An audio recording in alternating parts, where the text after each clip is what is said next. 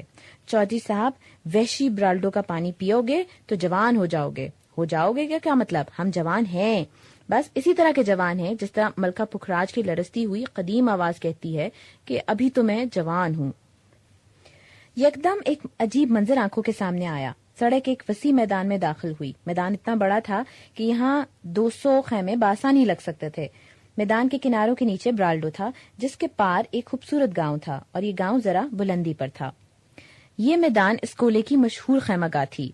اب یہ ویران پڑی تھی کیونکہ سڑک ٹوٹنے کی وجہ سے جو سکردو سے آتا تھا وہ ہماری طرح تھنگل میں ہی ٹھہر جاتا تھا اور جو اوپر سے آتا تھا وہ بھی یہاں شب بسری کی بجائے تھنگل میں جا بستا تھا کیونکہ جیپیں وہاں تک آتی تھیں. یہ منظر جو ہمارے سامنے آیا تو عجیب اس لیے نہ تھا کیونکہ ہم اسکولے کی کیمپنگ گراؤنڈ کو دیکھ رہے تھے، بلکہ اس لیے ذرا حیران کرنے والا تھا کہ ہم جس سڑک پر چلتے ہوئے آ رہے تھے اس کے عین آگے ایک پہاڑ تھا. سڑک ایک ایسے یکلخت ختم ہوتی ہے جیسے پہلے تو تھی لیکن بعد میں اس پر پہاڑ گر پڑا. اسکولے روڈ بس یہاں تک آتی تھی اور ختم ہو جاتی تھی. اور اسکولے کہاں تھا؟ شاید وہ گاؤں جو برالڈو کے پار بلندی پر ہرے بھرے کھیتوں میں چھپا ہوا تھا. آس پاس ویرانہ تھا. کس سے پوچھتے کہ اسکولے کو کون سا راستہ جاتا ہے؟ پھر اس پہاڑ کی چوٹی پر جو اسکولے روڈ کو بلاک کرتا تھا ہم نے چند ٹریکٹرز کو دیکھا جو نیچے آ رہے تھے، اور ہم نے اس پہاڑ کی چوٹی تک جاتا ہوا ایک راستہ بھی دیکھا جو ایک ایسی سیڑھی کی طرح تھا جو آسمان کو جاتی تھی. خان صاحب نے بوتھی اوپر کر کے گردن گھچائی. چودھری صاحب، ابتدائے عشق میں ہی اس قسم کی کتی چڑھائی آ گئی ہے تو آگے کیا ہوگا؟ آگے جا کر دیکھیں گے تو پتہ چلے گا کہ آگے کیا ہوگا. خان صاحب آپ پہلے بسم اللہ کریں، میں ذرا ٹھہر ٹھہر کر آؤں گا. نظارے دیکھتا ہوا. نظارے دیکھتا ہوا یا ہر 2 قدم پر سانس درست کرتا ہوا؟ چودھری صاحب اب بھی وقت ہے، واپس چلتے ہیں. خان صاحب ابھی تو میں جوان ہوں، میں نے لمبے لمبے سانس کھینچتے ہوئے کہا اور پھر اس پگڈنڈی پر چلنے لگا جو 10 قدم کے فاصلے پر کسی انسدھائے گھوڑے کی طرح الف ہو جاتی تھی. اوپر سرسبز کھیت تھے جو برف پوش چوٹیوں کے قریب تھے اور ان کھیتوں میں گلابی قالین سجے تھے، یعنی وہی گلابی پھولوں والی فصلیں. اور ان سے پرے جہاں چٹانیں بہت آگے کو جا چکی تھیں وہاں اسکولے تھا. لیکن اسکولے ابھی نہیں. ابھی میں اپنا سانس درست کرنا چاہتا تھا، پانی پینا چاہتا تھا، ایک چاکلیٹ کھانا چاہتا تھا تاکہ میں ہوش میں آ سکوں. ابھی اسکولے تک نہیں پہنچے اور ہمارا یہ حال ہے. میری امی کہا کرتی تھیں کہ ابھی 1 کوس چلے نہیں اور بابا جی مجھے پیاس لگی ہے. میں گھاس پر لیٹا ریلیکس کر رہا تھا کہ اسکولے کی جانب سے 2 گورے ٹریکٹرز نمودار ہوئے. وہ امریکی تھے، میاں بیوی تھے اور خاصے معمر تھے. ہیلو، ان دونوں نے دور سے ہاتھ ہلایا اور پھر قریب آ گئے. کہاں جا رہے ہو؟ کنکوڈیا. ابھی تمہیں بہت سفر کرنا ہے. وہ تھکے ہوئے خوشگوار چہروں والے میاں بیوی تھے اور جب وہ اس آسمانی سیڑھی سے نیچے جانے لگے تو رکے اور بابا جی مڑ کر کہنے لگے، ینگ مین، اگر تم کنکوڈیا پہنچنا چاہتے ہو تو اپنے سفر کا آغاز کر دو. یوں لیٹے رہنے سے کام نہیں چلے گا. مجھے پہلے تو بہت غصہ آیا کہ یہ گوری اقوام تیسری دنیا کی قوموں کو مزے کرتا بھی نہیں دیکھ سکتی، اور پھر یہ غصہ اس لیے ٹھنڈا ہو گیا کہ کم از کم انہوں نے مجھے ینگ مین کہہ کے پکارا تھا. چنانچہ ینگ مین اٹھا، کمر بستہ ہوا اور اسکولے کی طرف چلنے لگا. ابھی راستہ گلابی کھیتوں میں ہی تھا، کناروں کی پگڈنڈیوں پر تھا. گاؤں کے چند گھر بھی کبھی کبھی دکھائی دیتے تھے اور کبھی ان گلابی فصلوں میں روپوش ہو جاتے تھے. لاہور واپسی پر میں نے ان گلابی فصلوں کے بارے میں تھوڑی سی تحقیق کی. معلوم ہوا کہ یہ تو گندم کے کھیت تھے، لیکن ایک خاص نسل کی، صرف بہت بلندی پر اگنے والی گندم. اسے انگریزی میں بک ویٹ کہتے ہیں اور مقامی زبان میں ایک نام گیاؤس ہے. اس کی روٹی قدرے سیاہی مائل ہوتی ہے اور ذائقے میں دیسی گندم سے کمتر ہوتی ہے. شمال کا آخری گاؤں، اشکے بھئی اسکولے. اسکولے، شمال کا آخری گاؤں. پتھر اور برف کے ویرانے سے ادھر آخری بستی، اور اس زمانے میں وہاں تک جیپ بھی نہیں جاتی تھی. تہذیب کی حد پر آخر معلق چند کچے گھر جس کا تذکرہ قدیم سفر ناموں میں بھی ملتا ہے. اسکولے، جی ہاں، میں اسکولے کے قریب ہو رہا تھا تو گویا ایک آوارہ گرد کے خواب کے قریب ہو رہا تھا. اسکولے ویران لگتا تھا، لیکن جو ہی میں اس کی پہلی کچی دیوار سے پرے ہوا، اس کی ایک ڈھلان گلی میں آیا تو گویا اہل اسکولے بیدار ہو گئے. وہ گہری نیند میں تھے اور انہیں یہ احساس ہوا کہ باہر ہماری کچی گلی میں ایک حیران اور تھکا ہوا کوہ نور داخل ہوا ہے، اور وہ صرف اس لیے آ رہا ہے کہ جب اس کی آنکھیں مدھم ہونے لگیں اور جب وہ